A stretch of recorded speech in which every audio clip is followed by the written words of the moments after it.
언제 하늘이 같이 서리요.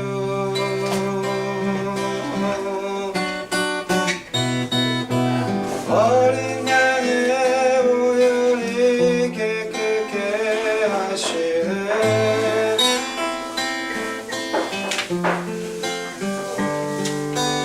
언제 하늘이 같이 서리요.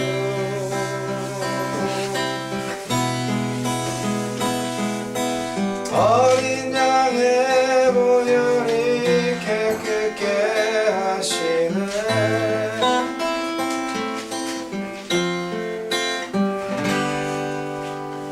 은혜로 만들어가네.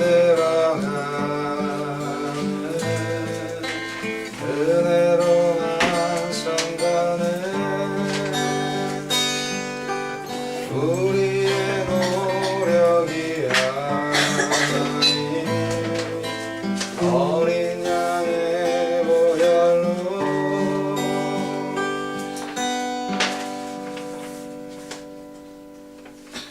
그분의 임재 가운데 오라 하시네. 우리를 부르신 그곳 은혜로 들어가네. 주님의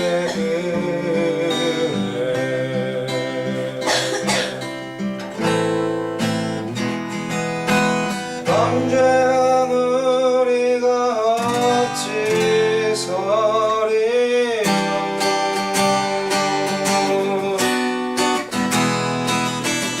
어린 양의 보혈이 깨끗게 하시네.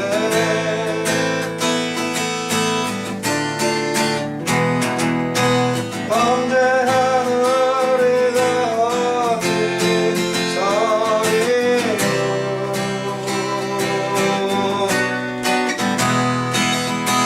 어린 양의 보혈이 깨끗게 하시네.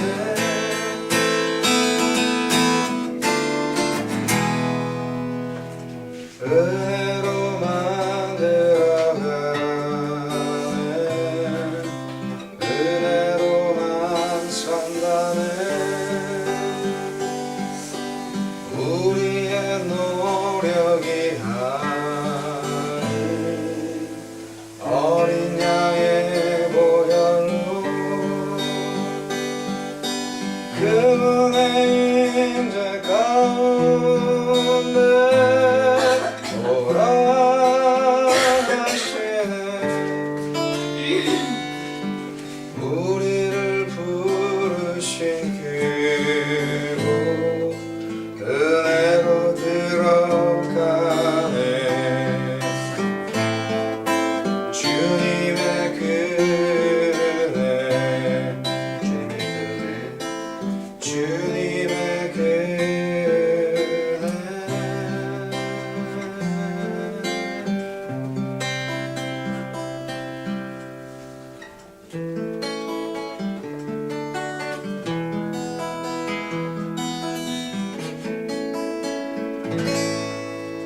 시작됐네. 우리 주님의 능력이 나의 삶을 다스리고 새롭게 하네. 자유하네. 죄사함으로부터 나의 삶은 변하구나. 충만하네. 은혜로 주의 은혜 한량없는 주의 은혜 은혜로 나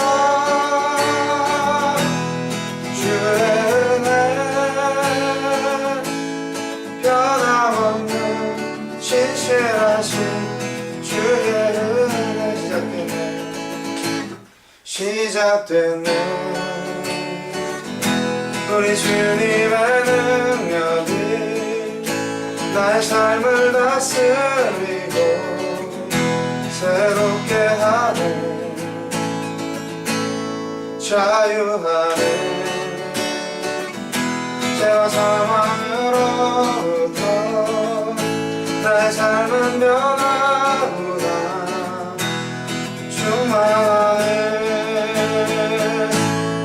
은혜로나 주의 은혜 한량없는 주의 은혜 은혜로나 주의 은혜 변함없는 신실하신 주의 은혜로다 주의 은혜 은혜로다 주의 은혜 한량없는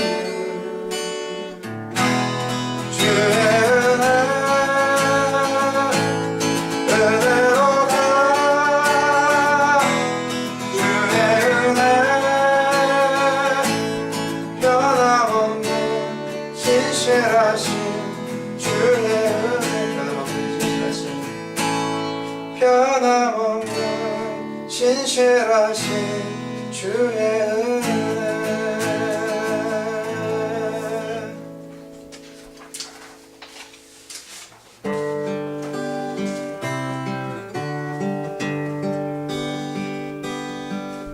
내가 주인 삼은 모든 건 내려놓고 내 주 대신 주 앞에 나가 내가 사랑했던 모든 건 내려놓고 주님만 사랑해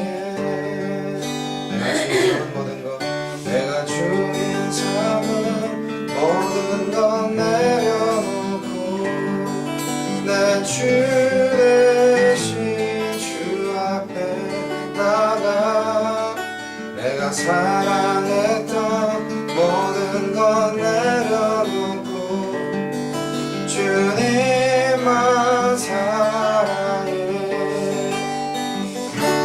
주 사랑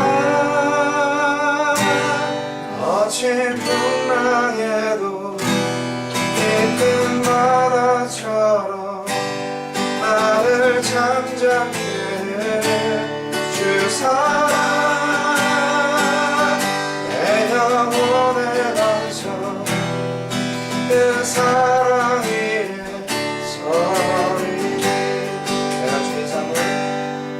내가 주인 삼은 모든 건 내려놓고 내 주 대신 주 앞에 나가 내가 사랑했던 모든 건 내려놓고 주님만 사랑해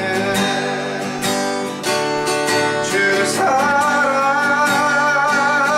거친 풍랑에도 깊은 바다처럼 나를 잠잠케 해 주 사랑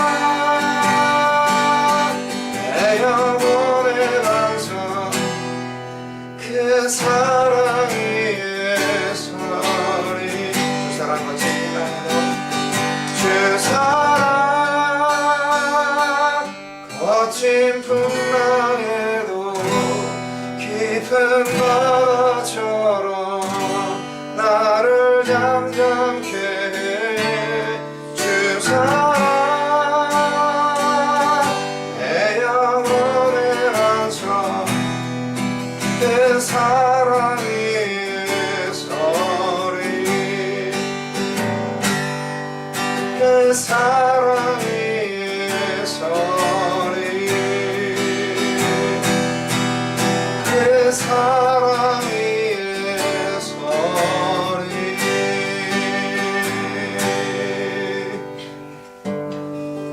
함께 묵상하며 또 조그만 소리를 기도하실 때 한 주간 내가 과연 주님을 사랑하며 살았는지 주님과 동행하며 살았는지 돌아보게 하시고 또한 지난 한 주간에 지었다는 죄를 주님께 고백하며 주님은 나의 구세주임을 고백하는 참회와 고백의 기도 시간을 갖겠습니다. 하나님을 감사합니다. 우리 모든 삶의 중심이 되시고 나와 항상 함께 하시며 나의 모든 것 되시는 나의 아버지 하나님, 내주하시는 성령 하나님, 또한 나의 삶의 이유가 되시고 나의 생명의 근원 되시는 예수님, 우리 나와 함께 계셔서 나의 모든 것을 주장하시니 감사합니다. 주님보다 더 사랑했던 것들이 있었습니까? 주님 용서해 주시옵소서. 가장 사랑하는 존재들, 것들, 모든 것들 주님보다 더 중요한 것은 없는데 주님을 더 사랑하러 그것을 사랑하게 하시고 주님을 더욱더 의지하고 믿음으로 그를 사랑하게 해주시옵소서. 주님은 나의 구세주이며 나의 왕이시며 나의 생명의 근원이시며 나의 삶의 이유이시며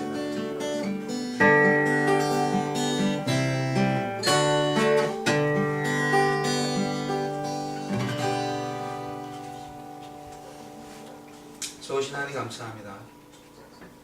신령과 진정으로 예배하게 해주시고 우리 삶 속에서 진정 우리 함께 하시는 예수 그리스도를 경험할 수 있는 믿음의 지체들 되게 하시며 이 시간 예배 가운데 주님 문제가 경험되어져서 진정 하나님을 발견한 놀라운 은혜가 있는 귀한 예배 되게 해주시옵소서. 예수님 이름으로 기도합니다. 아멘. 안녕하세요.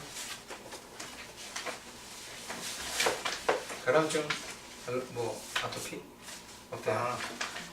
이게 어떻게 언제 될지 몰라. 지금 괜찮아요? 아니. 많이 괴로우시겠네요. 보는 사람도 괴로울 텐데. 네? 고생하셨습니다. 좀 시원하게 해드릴까? 더 온도 낮춰서. 아니. 괜찮아? 낮에는 뭐 어떻게 와서 상관없어요. 그냥 차원에 그냥 잘 때 이제 잠 못 자게 잠을 하니까. 못 자. 그래요? 네, 예배 시간에는 뭐 주무실 일이 없을 테니까 괜찮으세요. 혜민 씨 어떻게 지내셨어요? 잘. 네, 잘. 항상 바쁘게. 토요일마다 저희 가정을 챙겨주시고 사랑해주셔서 늘 감사드립니다. 그 마음을 허락하신 이도 하나님이실 텐데 여하튼 주님께도 감사하고 제 아내가 이제 감기로 좀 힘든 상황인데요. 꿋꿋하게 어젯밤 2시까지 음식 만들고 제가 도와준 건 아무것도 없고요. 감사드립니다. 제가 이번 돌아온 화요일날 하루 종일 전도 훈련 가는데요. 그 사람 교회가 이제 전도를 해야 될 것 같아요. 주님을 사랑함으로. 그래서 전도를 어떻게 할까 고민하고 있었는데 마침 제가 청명회 총회에 참석했을 때 그 국제 전도 폭발 미주 대표이신 김만풍 목사님께서 특별히 개발하신 전도지와 전도 훈련 교재를 가지고 원래 3일짜리인데 1일 세미나를 하신다고 조리하고 오신대요. 그래서 제가 뭐 비행기 타고 안 가도 되고 그분이 오시니까 그래서 참여를 하는데 기대가 좀 됩니다. 새롭게 좀 복음을 전하는 다시 그 백투더 베이직을 좀 회복해야 되겠다 그런 생각을 좀 해봤습니다.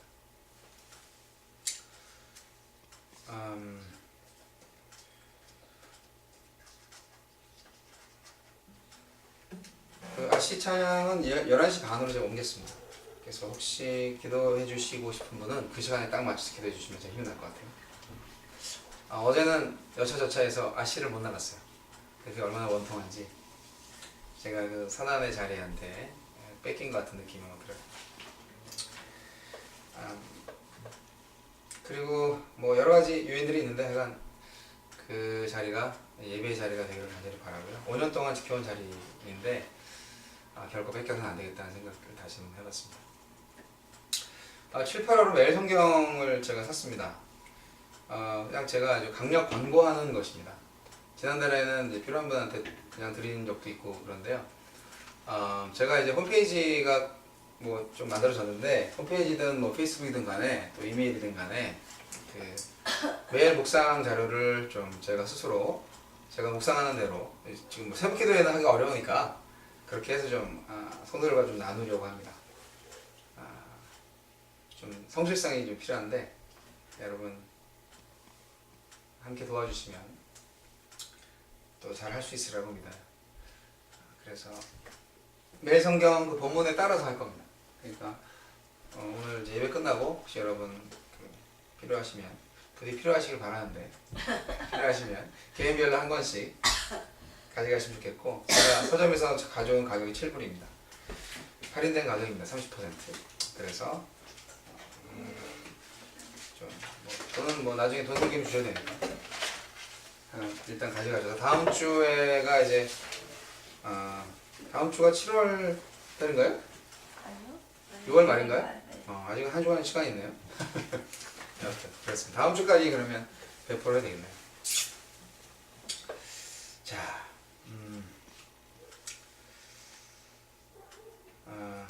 봉헌 할까요?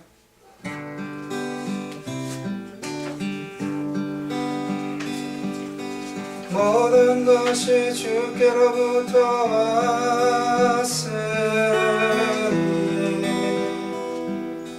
이 예물을 주께 드리나이다.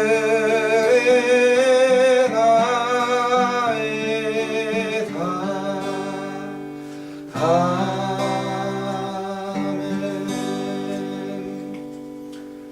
우리 믿음을 담아서 예물에 정성을 담아서 드렸사오니 주님 받아주시고 흠양하셔서 진정 하나님의 산 제물로서 살아갈 수 있는 헌신과 결단이 있는 삶의 예배자가 되게 하시고 그러한 예배자에게 주신 하나님의 축복을 경험하게 해주옵소서.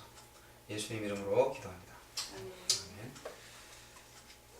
자, 이 시간 함께 말씀 보겠습니다.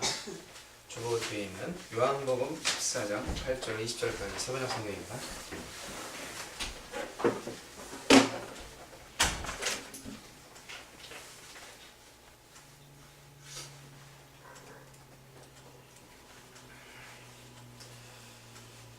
요한복음 14장 8절로 20절까지 말씀입니다. 저와 여러분이 교독하시겠습니다. 빌립이 예수께 말하였다. 주님, 우리에게 아버지를 보여주십시오. 그러면 좋겠습니다. 예수께서 대답하셨다. 빌립아, 내가 이렇게 오랫동안 너희와 함께 지냈는데도 너는 나를 알지 못하느냐? 나를 본 사람은 아버지를 보았다. 그런데 네가 어찌하여 우리에게 아버지를 보여주십시오라고 말하느냐? 내가 아버지 안에 있고 아버지께서 내 안에 계시다는 것을 내가 믿지 않느냐? 내가 너희에게 하는 말은 내 마음대로 하는 것이 아니다. 아버지께서 내 안에 계시면서 자기의 일을 하신다. 내가 아버지 안에 있고 아버지께서 내 안에 계시다는 것을 믿어라. 잊지 못하겠거든. 내가 하는 그 일들을 보아서라도 믿어라. 내가 진정으로 너희에게 말한다. 나를 믿는 사람은 내가 하는 일을 그도 할 것이요 그보다 더 큰 일도 할 것이다. 그것은 내가 아버지께로 가기 때문이다. 너희가 내 이름으로 구하는 것은 내가 무엇이든지 다 이루어 주겠다. 이것은 아들로 말미암아 아버지께서 영광을 받으시게 하려는 것이다. 너희가 무엇이든지 내 이름으로 구하면 내가 다 이루어 주겠다. 너희가 나를 사랑하면 내게 이루어질 것이다. 내가 아버지께 구하겠다. 그리하면 아버지께서 다른 보혜사를 너희에게 보내셔서 영원히 너희와 함께 계시게 하실 것이다. 그는 진리의 영이시다. 세상은 그를 보지도 못하고 알지도 못하므로 그를 맞아들일 수가 없다. 그러나 너희는 그를 안다. 그것은 그가 너희와 함께 계시고 또 너희 안에 계실 것이기 때문이다. 나는 너희를 고아처럼 버려두지 아니하고 너희에게 다시 오겠다. 조금 있으면 세상이 나를 보지 못할 것이다. 그러나 너희는 나를 보게 될 것이다. 그것은 내가 살아있고 너희도 살아있을 것이다. 함께 해보겠습니다. 그날에 너희는 내가 내 아버지 안에 있고 너희가 내 안에 있으며 또 내가 너희 안에 있음을 알게 될 것이다. 아멘. 네, 오늘의 말씀을 중심으로 그리스도 안에 거하는 삶에 관한 교훈을 함께 나누어 보겠습니다.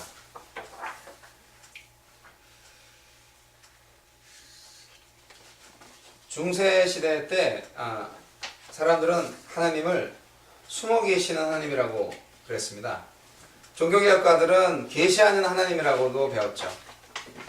하나님이 보이지 않는다고 그래서 숨어 계시다 뭐 이런 표현을 한 거죠. 그리고 하나님이 계시하셔서 우리로 하여금 하나님을 볼 수 있도록 하신다. 뭐 그렇게 해서 이제 숨어 계신 하나님, 데우스 앱스컨디투스라고 했다고 합니다. 빛과 해와 달과 별, 물과 나무, 고기, 물고기, 짐승 다 만드신 창조자 하나님. 근데 하나님은 진짜로는 보이지 않아요. 우리 눈에 그분이 만드신 건 다 보이지만 하나님은 정작 보이지 않습니다. 하나님은 숨어 계시지만 그러나 만물 가운데 계신 하나님임을 우리는 만물 창조를 통해서 알 수가 있죠. 바울은 얘기했습니다. 로마서 1장 20절에 창세로부터 그의 보이지 아니하는 것들 곧 그 영원하신 능력과 신성이 그가 만드신 만물을 분명히 보여 알게 되나니 그러므로 너희들이 핑계치 못한다. 어떤 그 이방 군주가 그 유대교의 그 랍비인 여호수아 벤 하난이라는 사람한테 이런 말을 했다고 합니다. 하나님을 보여주시오. 그랬는데 그때 그 랍비가 태양을 바라보시오. 그렇게 대답을 했다고 합니다. 그 군주는 태양을 바라볼 수 없다고 눈이 부셔서 그렇게 대답을 했죠. 우리 옛날에 철학 시간에 많이 배웠던 그런 내용인데 그때 랍비가 이렇게 말을 했다고 합니다. 태양을 볼 수 없다면 태양을 만드신 하나님의 영광을 볼 수 없는 것 아니겠습니까? 그러니까 이 말은 무슨 의미가 있냐면 우리는 하나님을 볼 수 없지만 하나님을 알 수 있다는 것입니다. 아니, 우리는 하나님을 알 수 있는 방법은 결국 하나님이 만드신 것을 통해서만 알 수 있다는 것입니다. 기원전 722년에 북이스라엘이 아시리아에 의해서 멸망당했습니다. 사르곤 2세에 의해서 멸망당했는데 또 주전 BC 586년에 유다가 바벨론의 느부갓네살 왕에 의해서 멸망당했습니다. 그리고 유다 백성들이 바벨론으로 끌려갔죠.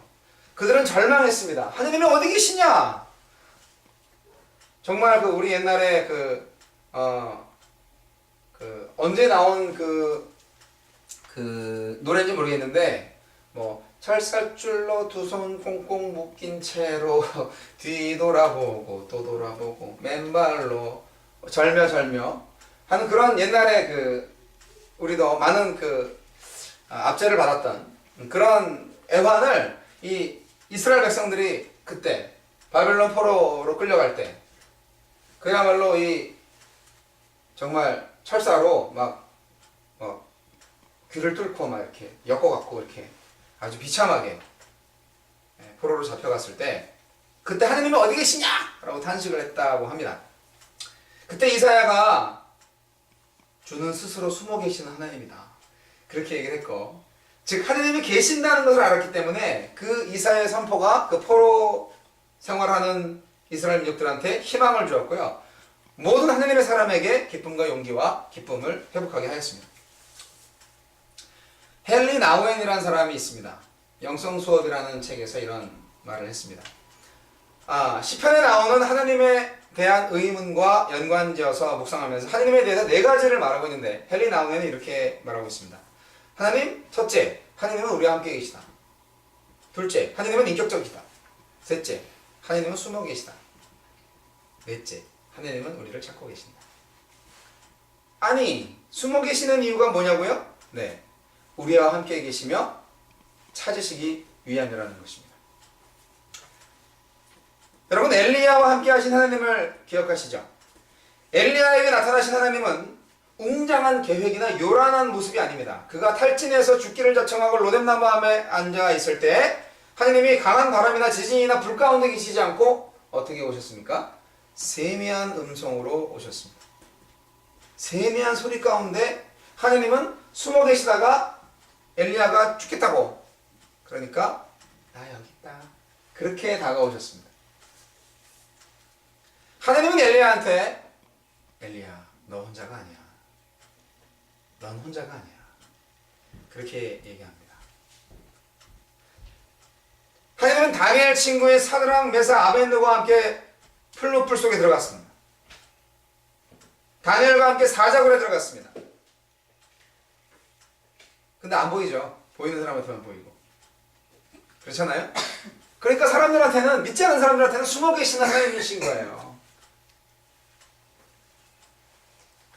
지금도 하나님은 우리가 고통당하고 어려울 때 우리 어려운 자리에 하나님은 숨어 들어가 계십니다. 그리고 똑같이 말씀하시겠죠. 너 혼자가 아니야. 그 북아메리카의 인디언이 그 13살이 되면 성인식을 치른다고 합니다. 이런 예화는 많이 사용된 예화 중에 하나인데, 성인식이 있는 저녁이면 아버지가 아들의 눈을 가리고 먼 길을 떠납니다. 골짜기를 지나서 강을 건너서 굽이굽이 숲속으로 들어가죠. 숲속에서 아버지는 모닥불과 아들만 남겨놓고 사라집니다. 그 야수들이 막 우글거리는 그 밤을 그 13살 난 소년이 그 아침까지 견디기만 하면 그 아이는 성인이 되는 거예요. 그게 뭐 인디언식의 어떤 그 성인식을 치르는 겁니다. 얼마나 두렵겠어요. 혼자서 숲속에서 밤을 새우고 살아남아야만 진정한 인디언 성인이 되는 건데, 그래서 잔뜩 긴장하고 밤을 꼬박 셉니다. 그러다가 새벽녘 동틀 무렵 속에 어디선가 부시럭 소리가 나옵니다. 야, 이제 죽었다. 짐승이 나타났구나. 그렇게 생각을 합니다. 그런데 잘 보니까 밤새도록 자기 뒤편에서 몰래 숨어서 활을 겨누고 있던 아버지의 모습이 나타납니다. 아버지는 자신을 두고 떠난 게 아니라 혹시 사나운 짐승이 자기 아들을 해칠까봐 잠시도 떠나지 않고 그 뒤에서 활을 땡긴 상태로 지켜가고 있었다 하는 그런 얘기입니다. 복음성가 가사에 이런 얘기가 있죠. 이런 가사가 있죠. 내 너를 떠나지도 않으리라. 내 너를 버리지도 않으리라. 약속하셨던 주님. 이렇게 떠나지 않겠다고 약속하신 주님이 숨어서 함께 고통당하시는 하나님이라는 사실을 우리는 고통당할 때 잘 모릅니다. 제가 오늘 가르쳐드리는 겁니다. 눈에 보이지 않는다고 여러분 투정하지 마세요. 눈에 보이지 않지만 숨어서 구원하시려고 우리를 가장 가까이서 고통당하시는 하나님, 바로 그 하나님이 우리가 믿는 하나님이십니다. 자, 서론이 너무 길었는데 오늘 제가 말씀드리고자 하는 것은 본문 말씀에서 나타나 있는 빌립이 아니 하나님을 좀 보여달라니까요. 예수님이 말씀하셨습니다. 나를 본 자는 하나님을 보았는데, 그리고 나 본 지가 뭐 벌써 3년째인데 너 무슨 소리 하고 있냐. 속으로는 이 바보 같은 거사라고 생각을 하겠죠. 빌립은 항상 이제 그렇게 책망을 받는 대표적인 그 요한복음에서 대표적인 그 책망받는 제자로 나옵니다. 요한복음 8절에서 10절까지 그 내용이 바로 그것이죠. 빌립의 이야기는 이런 식입니다. 주님은 정말 아버지에 대해서 정말 많이 말씀하시는데요. 좀 아예 그분을 좀 보여주시면 안 되십니까? 그러면 참 좋겠는데, 뭐 이런 얘기를 하는 거죠. 근데 예수님은 이렇게 말씀하십니다. 야, 내 아버지와 내가 온전히 하나라는 것을 알지 못하겠니? 빌립, 네가 듣는 말은 내가 말하는 것이 아니라 내 아버지가 말하는 거야. 아버지께서 나를 통해서 말하시는 거지. 네가 보는 일들도 마찬가지란다. 바로 내 안에 계신 아버지께서 일하시는 거야. 요한복음 14장 24절 후반절에는 너희가 듣고 있는 이 말은 내 말이 아니라 나를 보내신 아버지의 말씀이다 라는 말씀이 있습니다. 아버지 하느님은 예수님과 항상 함께 계시면서 예수님의 삶을 움직이셨습니다. 예수님은 하느님이셨습니다. 하지만 인간이셨죠. 이게 아주 큰 그 비밀인데요. 우리가 정말 믿어지지 않지만 믿어야만 하는 사실입니다. 예수님은 자신이 정말 아무런 능력이 없는 한 인간에 불과하다는 사실을 분명히 밝히셨습니다. 예수님은 완벽한 인간이에요. 육체의 한계가 있는 분이에요. 그분은 갈릴리 바닷가에 딱 서 있다가 갑자기 예루살렘 성에 딱 나타날 수가 없는 분이에요. 예수님은 혼자서는 아무것도 할 수 없다고 말씀하십니다. 오직 아버지께서 그 아들을 통해서 강력한 생명을 드러내실 때에만 기적이 일어났던 것을 여러분 아셔야만 합니다. 예수님은 또 새로운 관점인데 아버지를 위해서 일하지 않았습니다. 이게 굉장히 새로운 개념일 수 있어요. 원래 당연한 개념인데. 왜냐하면 예수님이 곧 아버지였습니다. 오늘 본문 말씀처럼. 믿어지십니까? 정말 이해하기 힘든 말씀이죠. 우리의 언어가 아닌 것 같아요. 요한복음에는 그러한 말씀을 하시는 구절이 너무나 많습니다. 성경 말씀이 더 중요해서 제가 지금 설교하고 있는 내용 중에 많은 부분을 뺐지만 성경 구절들은 좀 넣어놨습니다. 주보에다가. 요한복음 5장 30절. 나는 아무것도 내 마음대로 할 수 없다. 나는 아버지께서 하라고 하시는 대로 심판한다. 내 심판은 올바르다. 그것은 내가 내 뜻대로 하려 하지 않고 나를 보내신 분의 뜻대로 하려 하기 때문이다. 요한복음 7장 16절. 나의 가르침은 내 것이 아니라 나를 보내신 분의 것이다. 요한복음 8장 28절. 너희는 인자가 높이 들려 올라질 때 내가 곧 나라는 것과 또 내가 아무것도 내 마음대로 하지 아니하고 아버지께서 나에게 가르쳐 주신 대로 말한다는 것을 알게 될 것이다. 요한복음 8장 42절. 하나님이 너희 아버지라면 너희가 나를 사랑할 것이다. 그것은 내가 하나님에게서 와서 여기에 있기 때문이다. 내가 내 마음대로 온 것이 아니라 아버지께서 나를 보내신 것이다. 요한복음 12장 49절. 나는 내 마음대로 말한 것이 아니다. 나를 보내신 아버지께서 내가 무엇을 말해야 하고 또 무엇을 얘기해야 하는가를 친히 나에게 명령해 주셨다. 그렇습니다. 자신을 통해서 드러나는 아버지의 생명에 의지해야만 한다는 사실을 예수님도 알고 계셨는데 우리는 왜 무슨 감각으로 혼자서도 잘할 수 있다고 생각하는 건지 알다가도 모르겠어요. 왜 교회에서는 이러한 가르침을 주지 않았는지 저도 헷갈려요. 요즘 새롭게 깨닫는 말씀인데요. 예수님은 분명히 말씀하셨습니다. 제가 가장 좋아하는 성경구절 말씀 중에 요한복음 15장 4절 5절 있습니다. 요한복음 14, 15, 16, 17 너무너무 좋아하는 그 제자들과의 담화 속에서 나타나는 말씀들인데 요한복음 15장 4절 5절 말씀은 이렇습니다. 내 안에 머물러 있어라. 그러면 나도 너희 안에 머물러 있겠다. 가지가 포도나무에 붙어있지 아니하면 스스로 열매를 맺을 수 없는 것과 같이 너희도 내 안에 머물러 있지 아니하면 열매를 맺을 수 없다. 나는 포도나무야 너희는 가지다. 사람이 내 안에 머물러 있고 내가 그 안에 머물러 있으면 그는 많은 열매를 맺는다. 너희는 나를 떠나서는 아무것도 할 수 없다. 너희는 나를 떠나서는 아무것도 할 수 없다. 너희는 나를 떠나서는 아무것도 할 수 없다. 아멘. 근데 무엇이든 할 수 있다고 생각하는 것 같아요. 현대 그리스도인들은. 구원이 뭘까요? 구원에 대한 개념을 다시 한번 말씀드릴게요. 구원은 단순히 우리가 예수 그리스도를 믿는 것으로 되어진 어떤 그런 것이 아니고 구원의 좀 더 깊은 의미, 아니 당연한 의미는 예수님이 우리 안에 들어오시는 겁니다. 예수님은 자신이 승천하고 나면 성령이 임하셔서 신자들 안에 거하실 거라고 영원히 거하게 되리라고 말했습니다. 본문 말씀 속에서 또 다른 보혜사가 올 것이다 라고 말씀하셨잖아요. 그러면 보혜사가 둘이네? 또 다른 보혜사니까 지금 있는 보혜사는 뭐지? 예수님 자신을 말하는 거죠. 예수님도 우리에게 보혜사 역할을 하셨습니다. 그러나 또 다른 보혜사, 물론 삼위일체 하나님 중에 한 위니까 결국 그분이 그분인데 그럼에도 불구하고 또 다르게 전문적으로 말씀하신 거죠. 성령께서 오신다는 것이죠. 왜 우리 안에 예수님이 들어오셔야 할까요? 왜 우리 안에 예수님이 들어오시고 싶어 하실까요? 우리 죄를 사하시려고? 우리를 천국으로 데려가시려고? 우리가 어떻게 살아야 할지 가르치시려고? 맞습니까? 맞죠. 뭐 감정이 있는 건 아니에요. 제가 질문하는 거에 있어서. 그런데 그거는 우리 안에 꼭 들어오셔야만 할 수 있는 것이 아니에요.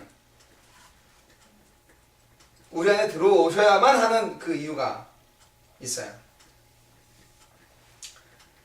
구원받는 순간 예수의 영이 우리 안에 들어오는 단 한 가지의 이유는 그렇게 해야만 우리가 그분의 생명을 체험하고 드러낼 수가 있기 때문입니다. 여러분 그 뉴에이지 영화 중에 하나인 그 패트릭 스웨이지가 나왔던 사랑과 영혼이라는 그 영화가 있습니다. 옛날 영화인데요. 굉장히 재밌게 봤습니다. 근데 이제 그 영화 뭐 약간 좀 반 기독교적인 샤머니즘적인 뭐 접신술에 관한 뭐 그런 게 있다 라고 해서 이제 비판받았던 그런 영화이기도 합니다. 그런데 적절히 뭐 좀 비유로 들기에는 좋겠다는 생각이 듭니다. 귀신이 그 살아있는 사람의 몸으로 들어가서 마치 그 귀신의 인격으로 변하는 거죠. 육체만 살짝 빌리는 거죠. 그래서 몸은 생김새는 그대로지만 영이 들어가니까 완전히 그 영의 생각, 그 영이 있었던 사람의 생각과 또 기억력을 가지고 감정을 가지고 인격을 가지고 대하는 거죠. 억울하게 죽은 남자의 영혼이 사랑하는 그 아내를 향한 뭐 아내라 뭐 하여간 뭐 부활하진 못했지만 하여간 그런 아름다운 사랑 이야기로 볼 수 있었던 그런 것에서 정말 예수 그리스도의 영이 내 안에 들어오면 어떤 일이 일어날까? 그런 걸 한번 상상해 보신다면 좀 도움이 되지 않을까 해서 말씀드렸습니다. 정말 그러면 내가 예수님처럼 되는 거 아니에요? 예수의 영이 내 안에 들어오니까. 그렇지 않나요? 그리스도인의 삶은 예수님을 섬기는 나, 그분을 위해 사는 내가 중심인 삶이 아닙니다. 제가 오늘 이제 말씀드리고 싶은 것 중에 가장 중요한 것은 지난주에도 말씀드렸던 것처럼 일하는 것과 존재하는 것, 뭔가 행하는 것과 존재하는 것의 차이를 분명히 좀 함께 나누고 싶었고요. 오늘은 또 후반부에는 특히 정말 율법과 은혜를 어떻게 구분하고 또 율법이 아니라 은혜로 살 수 있는가에 대한 생각들을 좀 나누려고 합니다. 그리스도인의 삶은 정확히 말씀드립니다. 그리스도인의 삶은 예수 그리스도의 삶 바로 그 자체입니다. 그리스도의 어떤 조정에 의해서 그리스도를 위하여 흔히 많은 그 교회나 선교단체에서 주를 위하여 목숨을 버리겠습니까? 뭐 이런 소리 하고 있고 저도 그런 말 듣고 네! 그렇게 제가 여기 있나이다 뭐 이러면서 나를 보내소서 막 결단하고 막 그랬어요. 근데 이제 요즘 드는 생각은 그렇습니다. 제가 어제까지 다 읽고 굉장히 또 많이 교훈을 받았던 책이 있는데요. 은혜가 다스리는 삶이라는 책이 있어요. 뭐 간단한 책인데 내용은 쉽게 썼지만 아주 저한테 도전을 많이 주었습니다.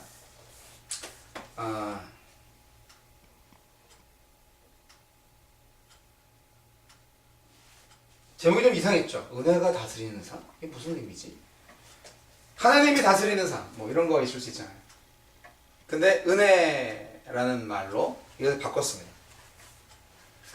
은혜가 뭘까? 여러분, 그리스도를 위한 삶이 아니라 그리스도 안에 거하는 삶을 살라고 성경은 말하고 있다는 사실을 여러분 깨달으셔야만 합니다. 그리스도를 위하여 뭐 이런 거 아니고 그리스도 안에 사시면 됩니다. 그것은 자비와 은혜 안에 거하는 삶인데요.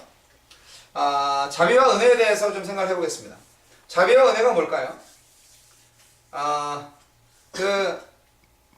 제가 어떤 다른 전에 교회에 있을 때 부흥사로 오셨던 목사님이 설교 말씀 중에 자비와 은혜의 차이에 대해서 과속 딱지를 끊으려는 경찰관이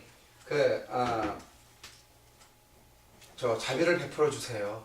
그렇게 얘기를 했을 때 뭐 그러죠. 그러면서 이제 딱지를 안 끊는 거. 당연히 과속을 많이 했는데 딱지를 안 끊어줬어요. 그리고 노티스만 주는 거죠. 그게 자비라는 거예요. 네.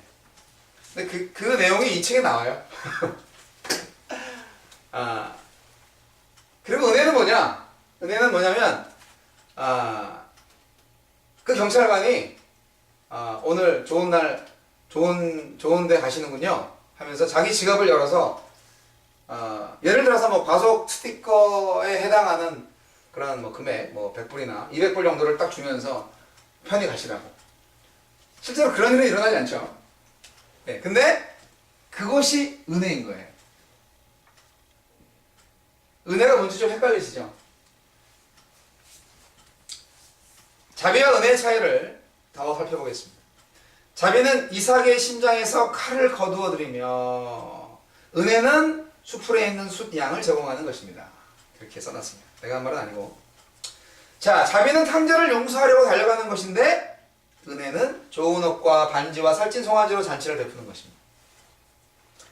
자비는 십자가에 달린 한 강도의 울부짖음을 듣는 것인데 은혜는 그날의 낙원을 약속하는 것입니다. 자비는 지옥문을 닫는 것입니다. 은혜는 천국의 문을 여는 것입니다. 좀 정리해서 말씀드리면 자비는 우리가 마땅히 받아야 할 징벌을 받지 않게 해주는 것이고요. 은혜는 우리가 절대로 받을 수 없는 그 선물을 받게 해주는 것입니다. 그것이 은혜입니다. 여러분, 저와 여러분의 삶이 전적으로 은혜가 다스리는 삶이 되기를 소원합니다. 그 은혜가 다스리는 삶을 살려면 우리가 성경의 원리를 정말 잘 배워야 합니다. 모세가 은혜로 살았습니까? 자기 능력으로 살았습니까? 처음 40년은 자기의 힘에 의해서 살았습니다. 아니 80년까지 그랬던 것 같아요. 근데 그 다음에 하느님을 만나서 하느님의 은혜로 살았죠. 어떻게 모세가 이스라엘을 구원할 수 있는 지도자가 되었겠어요? 도저히 자격이 안 되는 사람이에요. 하지만 하느님이 세우셨습니다. 은혜죠. 모세를 죽이지 않고 살려두신 것, 그건 자비죠.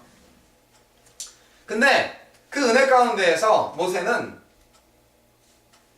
그 은혜를 누리기 위해서는 자기의 능력을 내려놓아야만 했습니다. 맨 처음 하나님을 만났을 때 광경을 한번 상상해 보세요.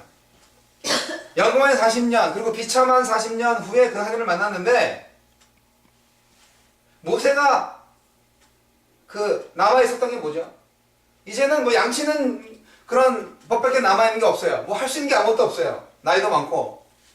근데 하나님은 너한테 뭐가 있냐? 지팡이를 들어라. 그런데 그 지팡이를 보니까 독사로 변했잖아요. 뱀으로. 그리고 하나님은 그 독사를 잡으라고 했습니다. 원래 뱀을 잡으려면 머리를 잡아야 그 머리가 나를 물지 않게 하는데 꼬리를 잡으라고 했어요. 꼬리를 잡으면 뱀이 당연히 꼬리를 잡은 사람을 물죠. 그러면 죽습니다. 독사라면. 그러니까 도대체 꼬리를 잡으라는 거는 도대체 네 능력대로 네 지혜대로 하면 안 되고 전적으로 나를 의지해야 된다. 독사가 독사되지 않는 능력은 나한테만 있다 하는 것을 의미하는 것입니다. 독사의 꼬리를 잡았을 때 모세가 독사에게 물리지 않을 수 있는 방법은 전적으로 독사가 안 무는 거예요. 꼬리를 잡았을 때 독사는 바로 지팡이로 변했습니다. 자, 그러면 생각해 보십시오. 이 지팡이가 언제 독사가 될지 압니까? 그 독사는 바로 모세 자신을 의미합니다. 나 자신을 의지하고 내 지혜, 내 능력대로 하나님의 일을 하는 사람들은 독사하는 거죠. 전적으로 하나님의 은혜만으로 하나님이 하시는 것을 경험하는 자들은 모세의 능력이 지팡이가 되는 것입니다. 자신이 주인 되는 삶에 그 독에 완전한 면역력을 가진 인간은 이 세상에 아무도 없습니다. 조금 인기가 올라가고 조금 잘 되면 인의 교만해집니다. 하나님이 나를 잘 사용하시네. 내가 그럴 만한 자격이 있는 거지? 그리고 자기가 주인이 될 수가 있습니다. 여러분, 그리스도의 임재가 없는데 혼자서도 할 수 있어요 라고 생각하는 것보다 위험한 것은 없는 거죠. 그러려면 어떻게 해야 되냐면 우리가 아주 나쁜 습관이 하나 있는데 그것은 바로 율법주의로 사는 겁니다. 아직까지도 은혜를 받고 구원을 받았는데 율법주의로 사는 거예요.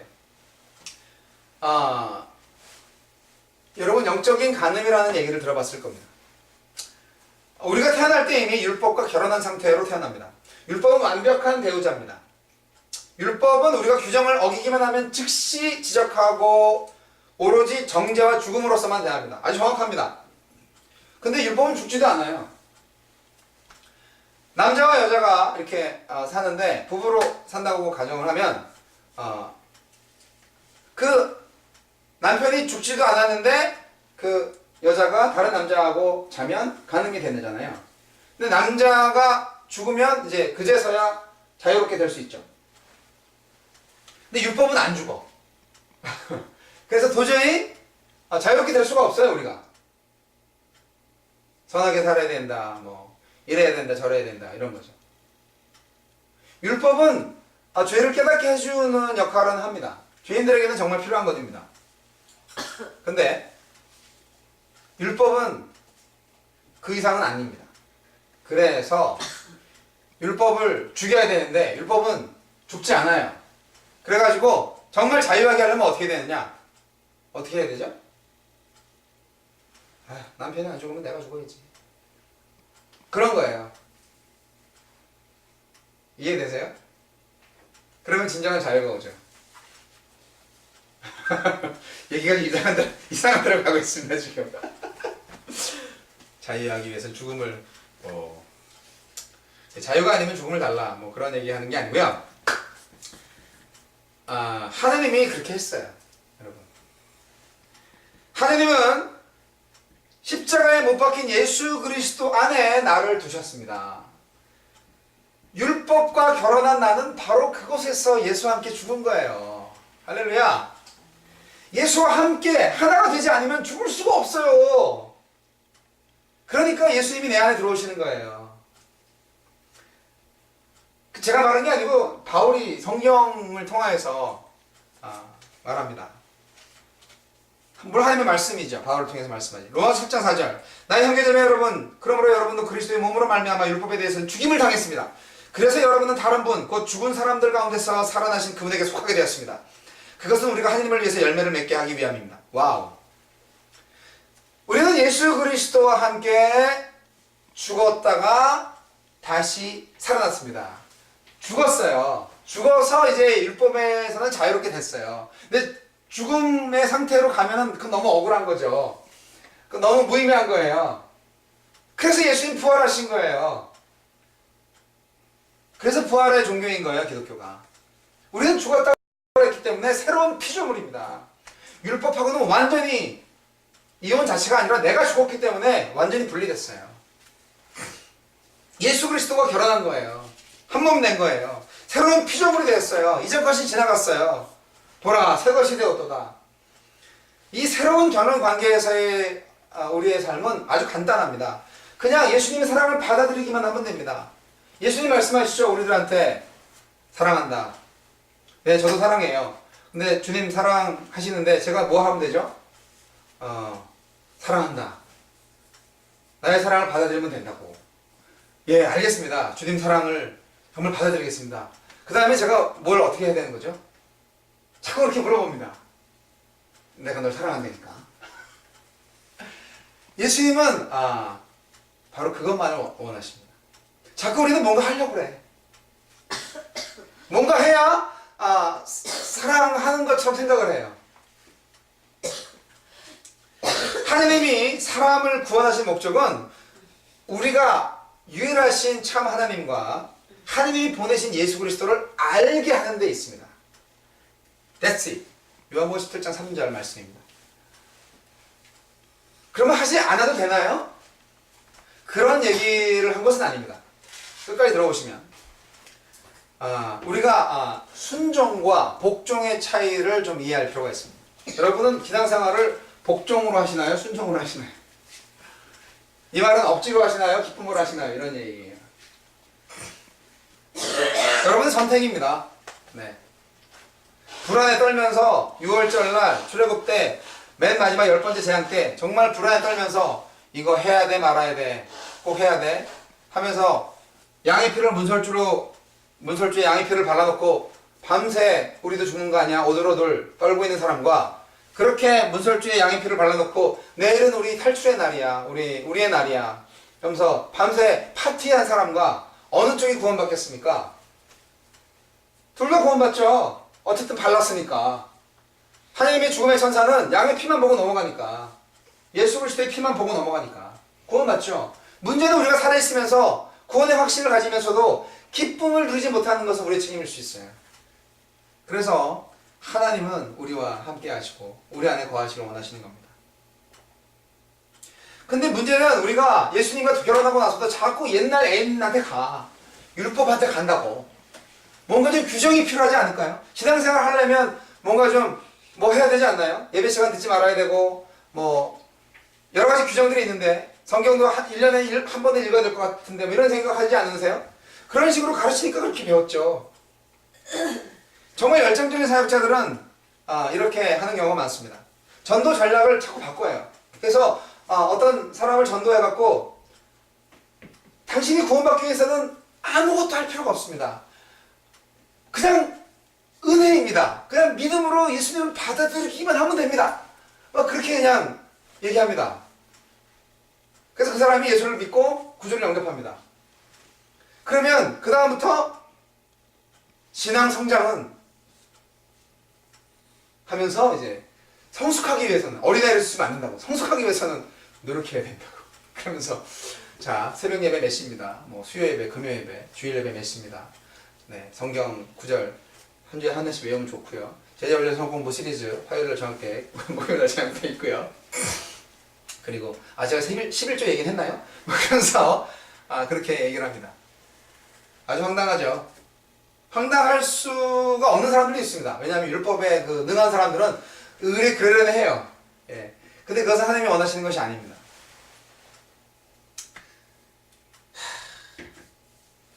이것이 선악을 알게 하는 나무의 실과를 따먹은 인간의 결과입니다.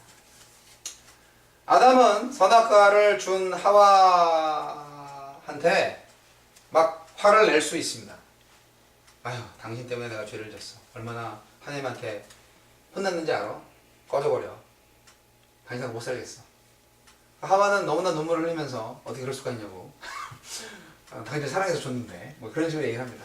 그러다가 다음날에 아담이 그러면 안 되겠지. 오늘은 내가 어제 좀 힘들었던 것을 좀 만회하기 위해서라도 아내한테 잘해줘야지. 당신은 정말 빛나는 천사야. 그러면서 하여간 뭐 모든 서비스를 다 합니다. 청소도 해주고 설거지도 해주고 아침밥 차려주고 공주 황후마마로 해야죠. 자, 그러면 첫째 날에 자기 아내를 그렇게 박대하고 꾸지람하고 막 멸시한 그 악한 아담과 그 다음날에 정말 황후마마로 모신 그 선한 아담, 그 두 아담 중 어느 것을 하나님께서 좋아하실까요?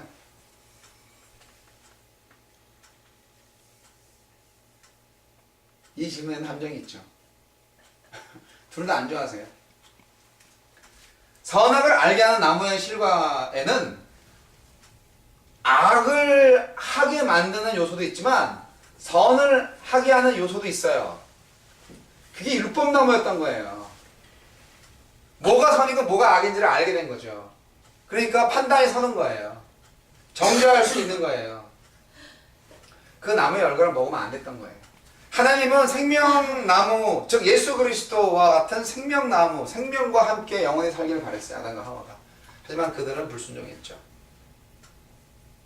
여러분, 선악과 나무는 악뿐 아니라 선의 원천입니다. 그래서 율법이 삶을 지배하는 사람은 자신의 행동 기반에 모든 초점을 맞춥니다. 행위로 심판받는다고 생각합니다. 예수님은 단순히 우리의 행동을 바꾸려고 십자가에 죽은 게 아니에요.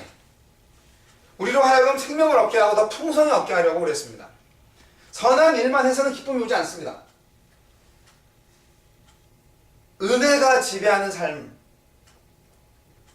오직 예수님만의 기쁨이 원천입니다. 예수님이 기쁨이 원천, 예수님 자체가 기쁨의 원천이라는 얘기입니다. 죄가 뭔지 아십니까? 믿음이 없는 것, 믿음이 아닌 것은 모두 죄입니다. 믿음이 없이는 하나님을 기쁘게 해드릴 수 없습니다. 그리스도인에게는 율법이 없어도 됩니다. 여러분, 율법은 여전히 존재하지만 율법은 죄인들을 위한 겁니다. 아니 그러면 뭐 율법 필요 없고 그러면 우리는 그냥 사랑만 받아들이고 가만히 있기만 하면 되겠네. 예, 교회도 안 나가고 뭐 등등 여러 가지. 저는 이렇게 말씀드리고 싶습니다. 많은 사람들이 꾸며낸 겸손, 꾸며낸 어떤 그런 훈련, 몸을 확대하는데 엄청난 많은 지혜를 쏟아내고 있었는데, 그러한 그 종교가 여러 가지 규율, 규정을 사랑하는 이유는 단 한 가지, 훌륭해 보이기 때문이고 남에게 잘 보이려고 하기 때문에 그 의도가 전부입니다. 우리는 여기에 속아 넘어가서는 안 됩니다. 영적인 간음을 중단하십시오. 옛날한테 돌아가지 말라고요, 제발.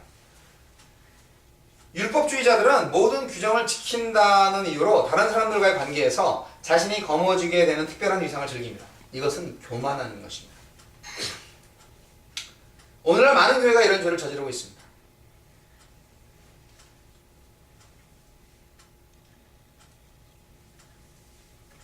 하나님은 옛날부터 에스겔 선지자 시대부터 새로운 영을 부어주겠다고 약속하셨습니다. 너희에게 새로운 마음을 주고 너희 속에 새로운 영을 넣어주며 너희 몸에서 돌같이 굳은 마음을 없애고 살갗처럼 부드러운 마음을 주며 너희 속에 내 영을 두어 너희가 나의 모든 윤례대로 행동하게 하겠다. 그러면 너희가 내 모든 규례를 지키고 실천할 것이다. 에스겔 36장 26절 27절 말씀입니다. 여러분, 저는 저와 여러분이 정말 은혜로 살기를 원합니다. 하나님은 사랑과 웃음이 넘치는 분입니다. 진노하시는 분이 아니에요. 하나님은 그분의 자녀를 받아주고 인정해 주시는 분입니다. 초대교회 성도들은 언제나 참을 수 없는 기쁨으로 항상 살았어요. 매일 잔치 분위기로 예수님을 일상에서 기념했습니다. 항상 먹을 때마다 주님을 기념한 거죠. 오순절 성령이 임하셨을 때 그들은 완전히 술 취한 사람들처럼 사람들한테 보였습니다. 성도가 성령이 취했을 때 한번 상상해 보세요. 내주하시는 그리스도의 성품이 확연히 드러납니다. 술 취한 사람은 어떤지 아시죠? 물불을 안 가립니다. 거짓이 없어요. 그냥 막 나가죠.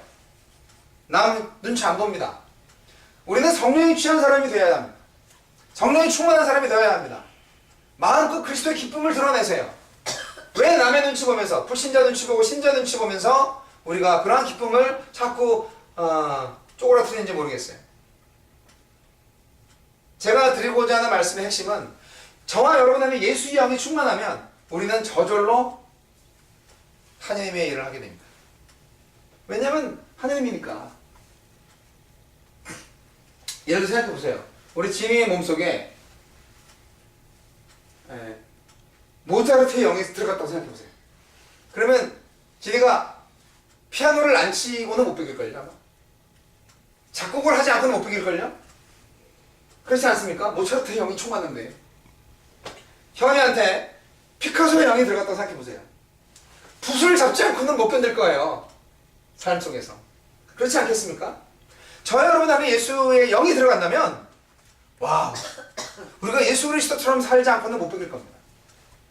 예수 그리스도가 누리고 있는 모든 천상의 그러한 행복을 누리지 않으면 못 살 거예요. 예수님이 싫어하는 그런 죄의 여러 가지 그러한 집단 안에서는 도저히 숨도 막혀서 못 살 거예요. 뛰쳐나오겠죠. 이것이 그리스도인의 삶의 비결입니다.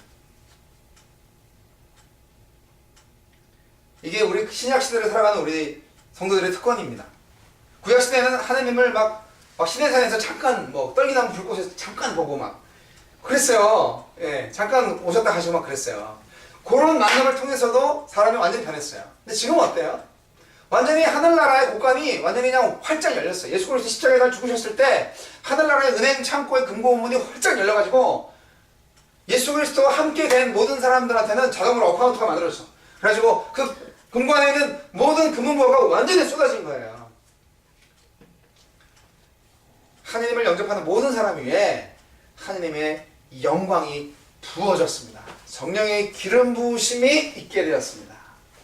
그것이 오순절 성령의 강림 이후 사건으로 우리에게 주신 하나님의 축복입니다. 저와 여러분은 정말 특별히 선택받은 사람들입니다. 예수의 영을 소유한 사람들이기 때문에 율법으로 돌아가지 마십시오. 하나님을 위해서 뭔가 해야 된다고 생각하지 마십시오. 단지 내 안에 계신 예수 그리스도를 믿으시고 그분께 순종하시기 바랍니다. 그분을 찬양하시기 바랍니다. 그분을 사랑하시기 바랍니다. 그러면 저절로 하나님의 계명을 지키게 될 것이고 하나님 더욱더 영광 받으실 것입니다. 기도하겠습니다.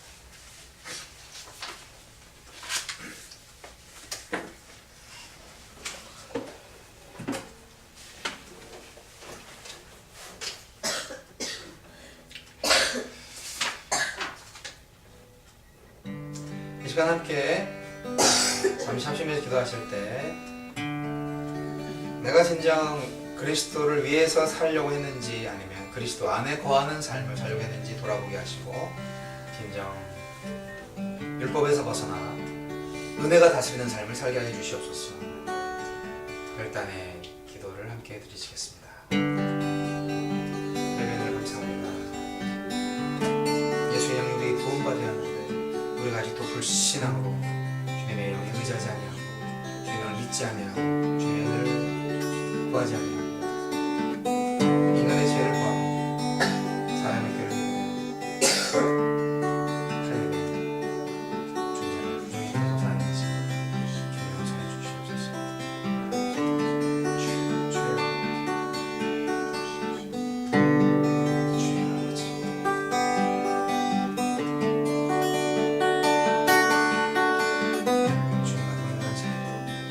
주님이 내 안에 계시고 내가 주님 안에 있는 삶, 그 삶을 살기로 원합니다.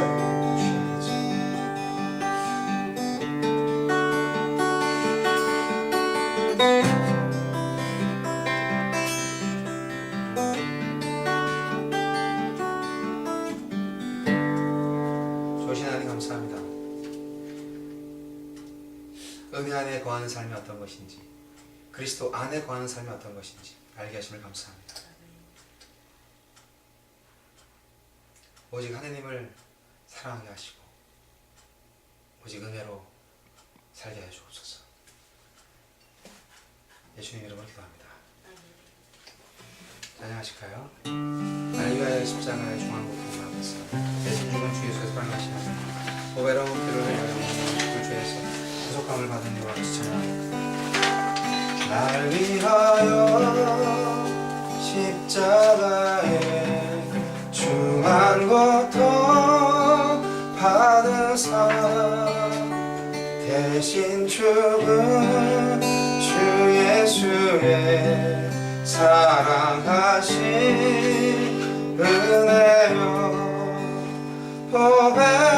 보배로운 피를 흘려 영영 죽은 죄에서 구속함을 받으리 어찌 찬양 안 할까 예수 안에 있는 우리 한량없이 즐겁고 주 성령의 위로함이 마음속에 차오나 천국 음악 소리 같은 은혜로운 그 말씀 끊임없이 듣는 우리 어찌 찬양할까 이 세상의 모든 풍파 쉬지 않고 울어도 주님만의 보호받는 우리 마음 편하다 늘 깨어서 기도하고 저 천국을 바라며 주님만을 기다리니 어찌 찬양 안 할까. 기도하시겠습니다. 지금은 우리 주 예수 그리스도의 은혜와 하나님 아버지의 극신하신 사랑과 성령님의 감화 감동 교통 역사하심이 율법에서 참 자유하여 예수 그리스도와 함께 죽었다가 살아난 자로서 오직 은혜로 다스림을 받는 삶을 살기를 갈망하고 주님을 사랑하고자 결심하는 모든 하느님의 자녀들 머리 위에 이제부터 영원까지 함께 하시기를 우리 구주 예수 그리스도 이름으로 간절히 축원하옵나이다. 아멘.